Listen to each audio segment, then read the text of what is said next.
நம்ம வீட்டில் இருக்க கத்திரி செடியிலேருந்து காய் பறித்து எண்ணெய் கத்திரிக்காய் குழம்பு வைக்க போகிறோம். இங்கே பாருங்கள்,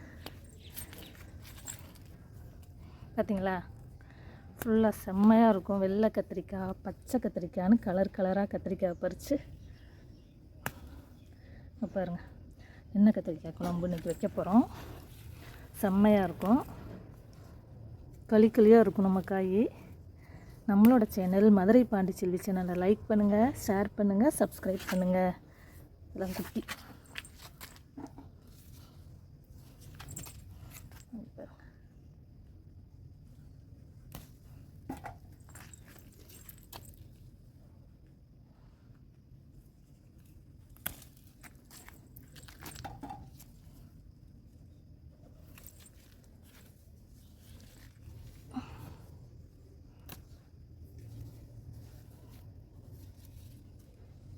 ஒரு காய் பறிக்காம விட்டுங்க பாருங்கள், பழுத்துருச்சு.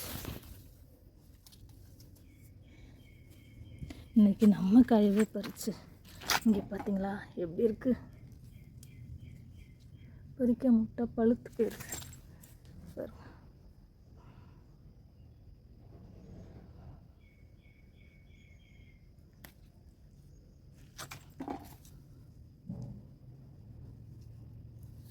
இவ்வளோதான் இன்றைக்கி நம்ம செடியில் காய்ச்ச காய்கள். இதை வச்சு இன்றைக்கி நம்ம எண்ணெய் கத்திரிக்காய் குழம்பு வைக்க போகிறோம்.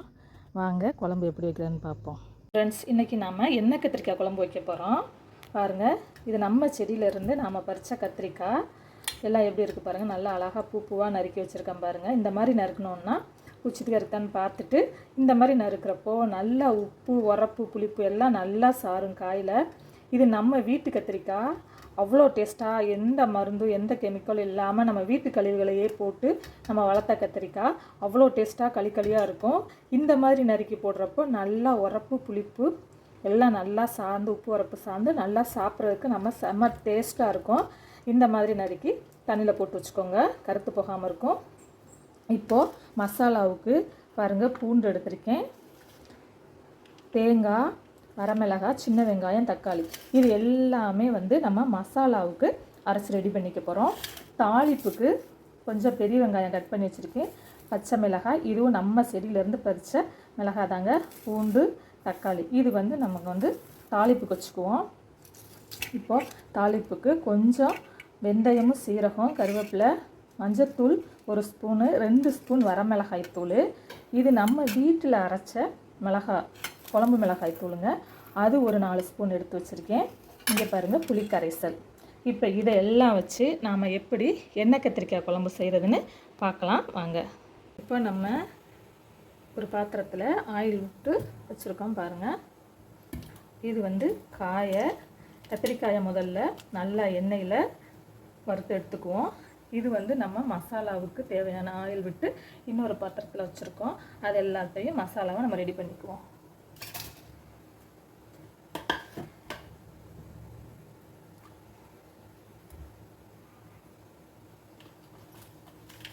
மசாலாவுக்கு எண்ணெய் காஞ்சிருச்சு.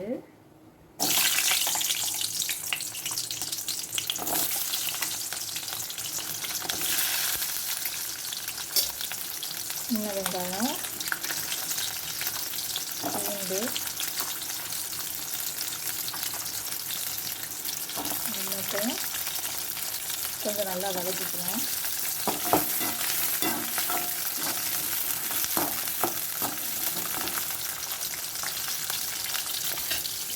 இப்போ எண்ணெய் காஞ்சிருச்சு.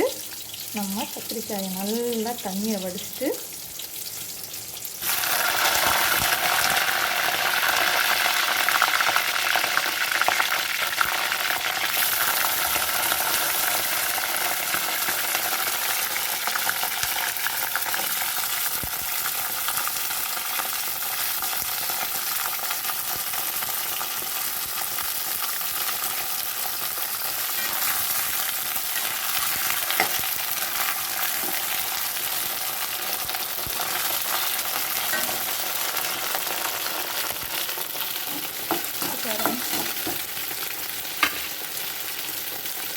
வரமிளகாய் தூள், வரமிளகாய் போட்டுருக்கோம், கொஞ்சம் தேங்காய்,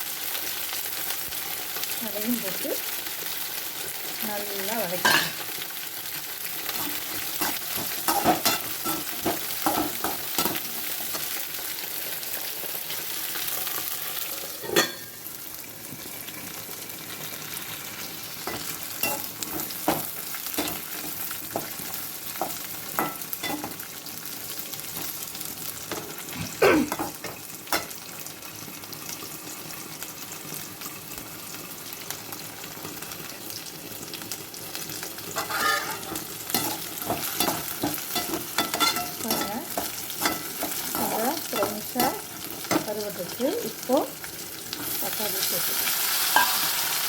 தக்காளியை சேர்த்து நல்லா மசியை வதக்கிக்கணும்.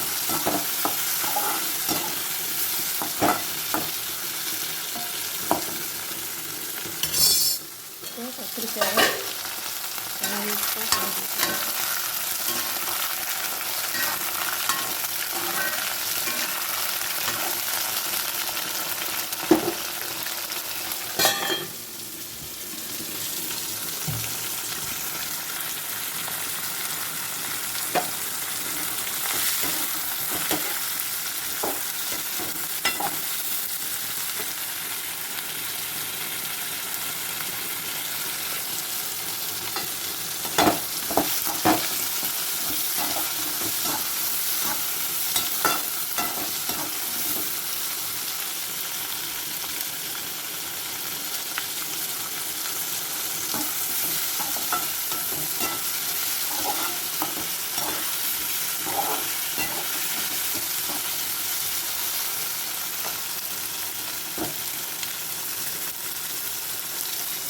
பாருங்கள், தக்காளி இப்படி அமைஞ்சிட்டு பாருங்கள்.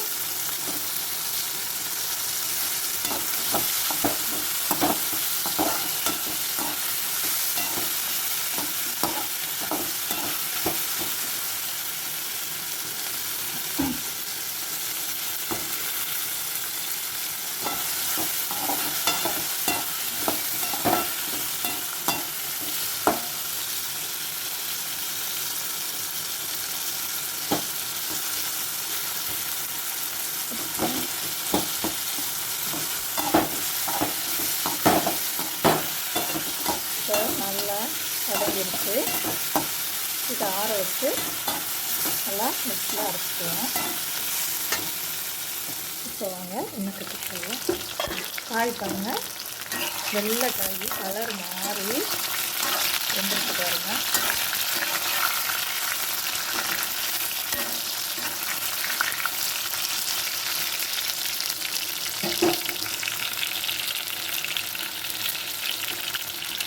பாருங்கள், நம்ம போட்டது ஒயிட் கத்திரிக்காய் எப்படி நல்லா கலர் மாறிடுச்சு, அந்த அளவுக்கு நல்லா வதங்கிடுச்சு.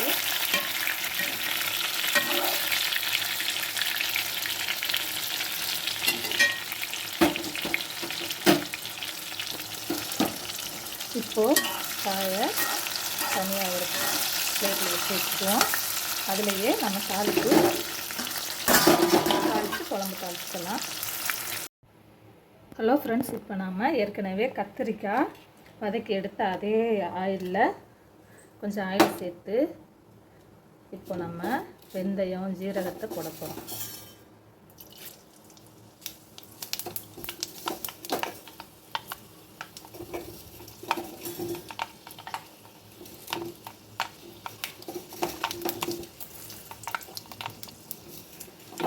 போட்டாச்சு.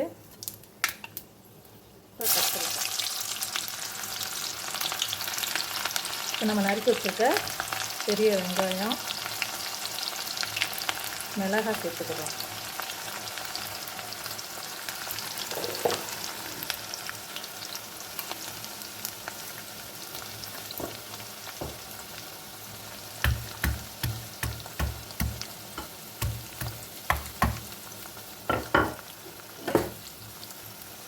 அதோட லைட்டாக 4-5 பல்லு பூண்டை நறுக்கி போடுறத விட இந்த மாதிரி தட்டி போட்டோன்னா இன்னும் டேஸ்ட்டாக இருக்கும்.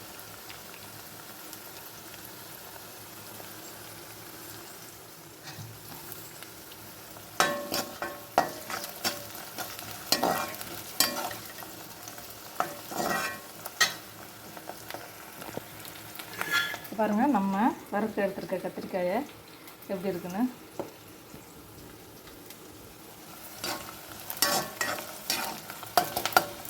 இப்போது வதங்கிடுச்சு. நம்ம தக்காளி போடுவோம்.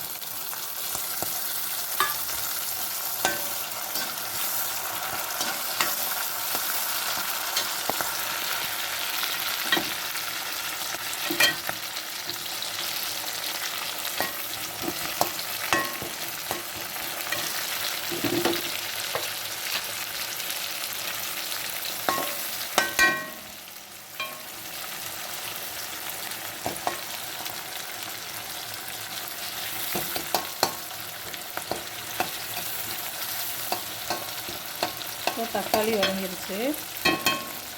இப்போ நாம் எடுத்து வச்சுருக்க வரமிளகாத்தூள், மஞ்சள் தூள் சேர்த்துக்குவோம்.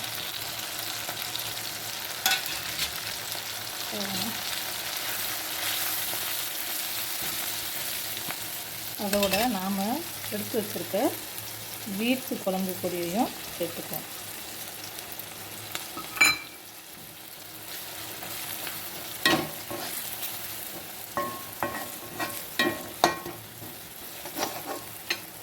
அதோடு நம்ம எடுத்து வச்சுருக்க புளிக்கரைசல்,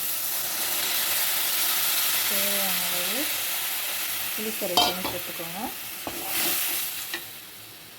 இப்போது நம்ம அரைச்சி வச்ச மசாலா விழுது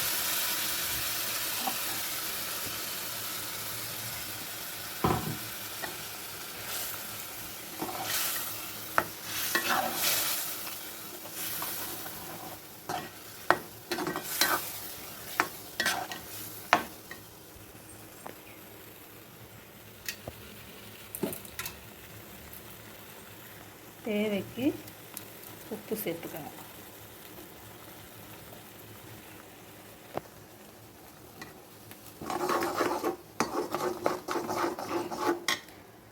இப்போ இதில் நாம் வதக்கி வச்சுருக்க கத்திரிக்காயும் சேர்த்துக்கலாம்.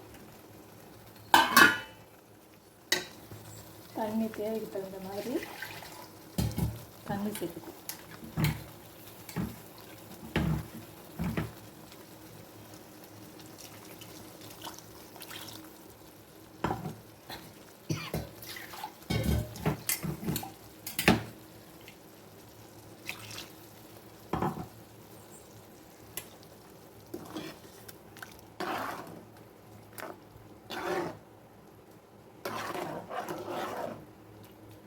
சற்று நேரம் மூடி போட்டு எல்லாம் மிக்ஸ் ஆகி கொஞ்சம் நேரம் வேகிற வரைக்கும் வச்சுருப்போம். ஃபைனலாக இப்போது நம்மளோட எண்ணெய் கத்திரிக்காய் குழம்பு ரெடியாகி இந்த எண்ணெய் பிரிஞ்சு அவ்வளோ அழகாக இருக்குன்னு பாருங்கள். இங்கே பாருங்கள்,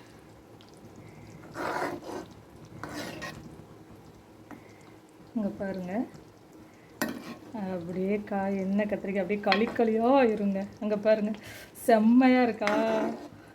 பார்க்கும்போதே அப்படியே சாப்பிடணுன்னு அவ்வளோ ஆசையாக இருக்கும். இப்போ பாருங்கள்,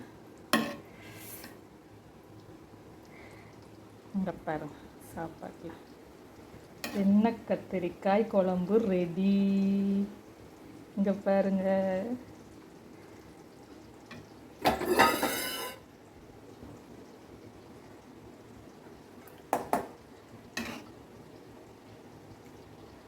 காய் பூரா அப்படியே களியாக ஆயிடுச்சுங்க. நம்ம வீட்டுக்காய்னா வீட்டுக்காய் தான், செம்மையாக இருக்கும். சாப்பிட்டுட்டே இருக்குன்னு போல் இருக்கும். ஒரு நாளைக்கு இந்த மாதிரி செஞ்சு சாப்பிடுங்க, செம்ம டேஸ்டியாக இருக்கும். எல்லோரும் விரும்பி இன்னும் கொஞ்சம் போடுன்னு கேட்டு வாங்கி சாப்பிடுவாங்க. இங்கே பாருங்கள், இதுதான் நம்ம எண்ணெய் கத்திரிக்காய் குழம்பு. இங்கே பாருங்கள், கத்திரிக்காயை எப்படி இருக்குன்னு அப்படியே வச்சு வச்சு வச்சு வச்சு சும்மாவே சாப்பிடுவாங்க குழந்தைங்க. இங்கே பாருங்கள், சாப்பிடாத குழந்தைங்க கூட நம்ம எண்ணெய் கத்திரிக்காய் செம்ம சூடாக இருக்குங்க. சாதமும் சூடு, நம்ம குழம்பும் சூடாக இருக்கு. பாருங்கள், தொடவே முடியலை, அவ்வளோ ஹீட்டாக இருக்குது.